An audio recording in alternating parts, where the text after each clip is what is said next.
Hello साथीहरू, स्वागत छ माइजीको भान्सामा। के छ, सन्चै राम्रै हुनुहुन्छ नि? आज मेरो भान्सामा बन्दैछ मकैको च्याख्ला अर्थात् आटो। यसै पनि हामीहरू रेगुलर आटो नै खाने गरेका छौँ।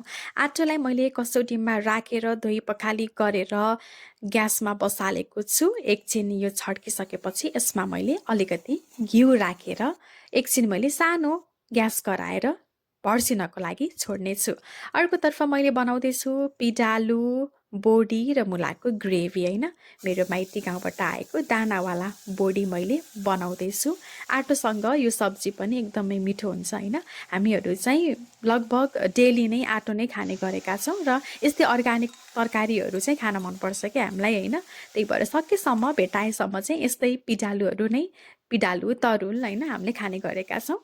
यो एकछिन भुटिसकेपछि मैले यसमा मसला टमाटर राखेर एकछिन भुटेर फेरि अलिकति पानी राखेर एक सिटी चाहिँ मैले तरकारीमा लगाउने छु।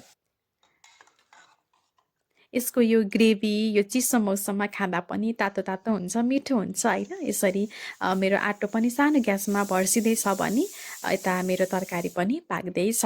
यसपछि मैले अर्कोतर्फ बनाउँदैछु पहाडबाट रोल्पाबाट आएको फुलकोपी। यसलाई पनि मैले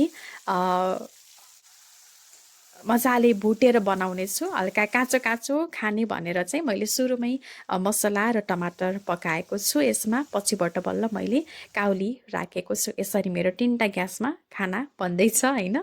र सिटी लगाइसकेपछि हेर्न सक्नुहुन्छ मजाको ग्रेभी बनिसकेको छ। पिडालु बोडीको सब्जी होइन, हेर्न सक्नुहुन्छ। त्यसपछि अर्कोतर्फ अब के गर्नु, आगो छैन, त्यही भएर मैले ग्यासमा नै टमाटर उसिनेको छु होइन कि पोलेको छु होइन। अनि यसरी सिलौटामा मैले मजाले पिसेको छु। यो सिलौटामा पिसेको चटनीको स्वाद पनि एकदमै मिठो हुन्छ के साथीहरू होइन। अनि त्यसपछि यसरी मेरो तरकारी पनि अब पाक्नै थाल्यो होइन।